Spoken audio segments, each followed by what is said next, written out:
Hey, everybody. Last night I saw Snow White and the Huntsman. I didn't really care for it. I think I'll give it a 4.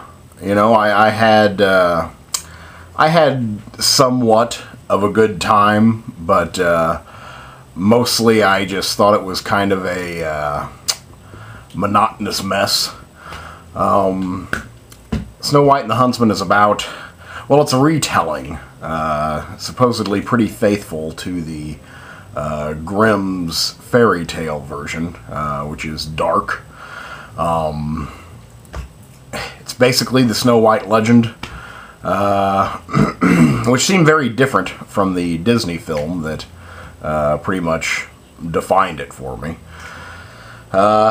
Snow White is born. She's her parents. She's the princess. Her parents are overthrown. Well, I guess not her parents. Her mother dies naturally, and her father is overthrown by an evil, well, witch, I guess, queen. Becomes queen, overthrows the land. Has apparently lived 20 lifetimes, and now she's finally met Snow White, and she knows that Snow White can be her undoing. Snow White escapes from the castle after something like 13 years of imprisonment, escapes into the dark forest, and she must send a huntsman to track her down. That's pretty much the gist of it. Just trying to get Snow White back into her evil clutches.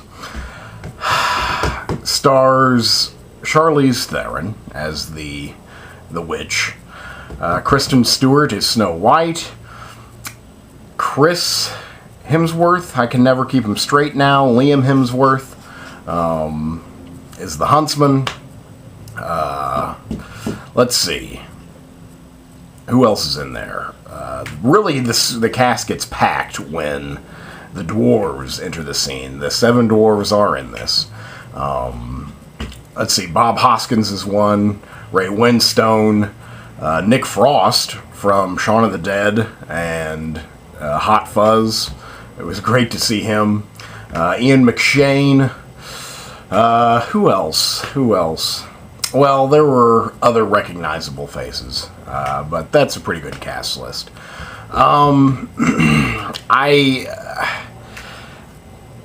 The one thing about this film that if you're going to see it on the big screen, which I don't know if it's totally necessary, but the art direction, the costume design, the set design,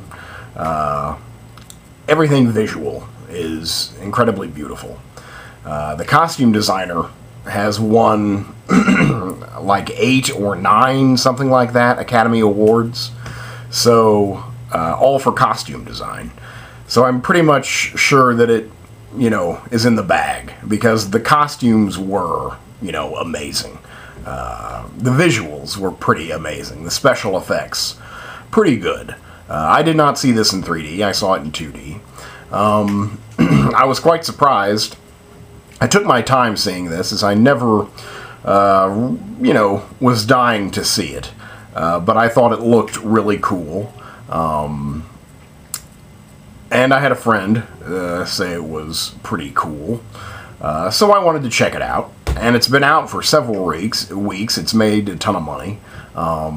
The performance I saw yesterday was damn near sold out. So I thought that was something else.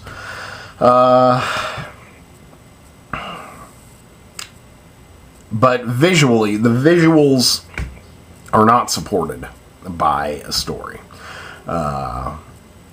That's why I didn't really like the film. There's no tension. There's no drama. There's no excitement. There's no manipulation of feelings. There's really nothing. The plot, it's over 2 hours. It's like 2 hours and 5 minutes long, and which pretty much means it's like right at 2 hours. minus credits. And a lot happens, you know. Kingdoms are conquered like twice over, and you know, there's big, huge battles, and you know, we're exploring this fantasy world, and we learn really nothing about it. There's no tension established. It just goes da da da da da da da da da, finished. You know, okay, so Snow White escapes to the Dark Forest. This, you know, for the first like 20 minutes of the film is like establishing that this Dark Forest is nowhere you want to be. You know, just if you go there, you're fucked. So Snow White escapes into the Dark Forest, and the troops who are chasing her stop. And they go, oh, we can't go into the Dark Forest. So they go back, they spend like 10 minutes to find Hemsworth, the Huntsman, and say, okay, you know the Black Forest, you survived it. Take us to the Black Forest. Lead us to the Black Forest. So he does, you know, he takes him to the Black Forest. Snow White's like 10 feet into the Dark Forest. You know, if the soldiers had waited somewhat, I think they could have got him themselves. So Hemsworth like walks 10 feet into the Dark Forest, gets Snow White, and then realizes that they're going to kill her. And so he goes deeper into the Dark Forest and, you know, starts running. The army, the crew that was with them, doesn't want to go into the Dark Forest. They then retreat back to Charlize Theron. She gets mad at them and says, go back to the Dark Forest and find her. They say, okay, this time. And they go to the Dark Forest, and it's no big deal. They go right through it. You know, there's nothing there. They have absolutely no problems tracking Snow White. It's like they're always on her heels, where we've been like told for the entire first act of the film that to get to this Dark Forest, it's, you know, you're not going to make it. But the Dark Forest is then like 10 minutes of the movie, and seems to be absolutely no problem whatsoever to any character in the story. The things that happen there, you know, there's some cool stuff that happens. There's some lots of trippy mushroom stuff. There's a troll that, you know, we know nothing about. We don't know it's just a troll, and I don't know, even that wasn't a believable character. You know, things just happen. You know, there's absolutely no tension or drama conveyed. You know, it's never built up or anything. It's just like, okay, then they find a village, they talk to these village people, then the village burns. And then they move on. You know, they find this land of fairies, the home of the fairies. And then they say, oh, no one, you know, not pure of heart can come here. And so that just the Huntsman and Snow White are there. It's like paradise, it's nirvana. Really just like seemed ripped out of Princess Mononoke. You know, there's like magical beings there.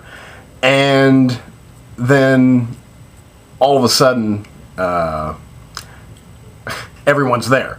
It's like these magical beings protect this land, and then they're so distracted by Snow White, they drop the ball and are invaded by, you know, warriors, and their like leader is killed. I don't know, it just made me mad. It just seemed like it was nonsense, really.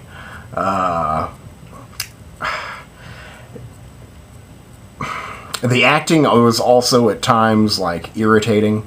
I never blame the actors. I like to say that I never blame the actors. I think it all comes down to the director. The actors are giving the director what they want. I can't tell you who directed this, by the way. I tried to remember his name. I've forgotten it. Hold on just one second. Hello? Yeah, I do, yes.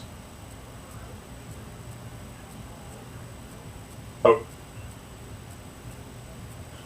Okay, I'm coming. But, the acting is really uneven. It seems that all Charlize Theron does is yell.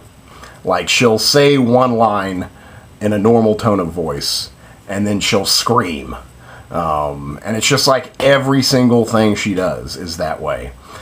Kristen Stewart, who is our highest paid actress, by the way. She made $36 million in 12 months. She's our highest paid actress, and I guess she does a good job of making that face. But she doesn't really do much more than that, than make that face. And she's an attractive girl, whatever. But she doesn't... Whatever. I guess she does do a little bit here, but still it comes down to her making that one face that she always makes. I'd say Hemsworth does a pretty good job. You know, he's given something. Not much, but he's given something. The dwarves are, you know...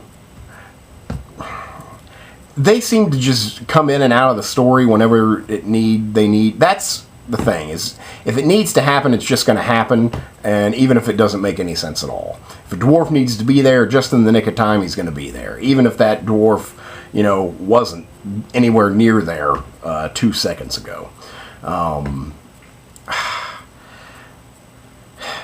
But I don't know. I guess when the performances come down to this evil queen being Charlize Theron, you know, I don't know. She wasn't given much to do. It was like she was told, just scream everything, just yell everything, and somehow we'll be scared of you. But not really. I never really found her kind of menacing or scary. I just found her loud and hot. You know, she was very beautiful. Again, the art direction was gorgeous. The costumes were just... half the time I just spent, you know, just looking at the costumes, looking at the details, because there was nothing really else to think about. So I just started to look at the minutia, check out the costumes, and really they were, you know, fantastic. I did, for better or worse, feel transported to this place, but when I was there, I just kind of was like, is this it? You know, is this all we're going to do? And yes, that's all we're going to do. So I guess I gotta go. I really can't think of anything else I want to say about it. I think I've covered my bases. So that's Snow White and the Huntsman. I'll give it a 4. I found it joyless and without drama, and I guess in the big picture, kind of pointless. So I didn't really care for it, though it did look absolutely beautiful. So there you go. Thank you very much.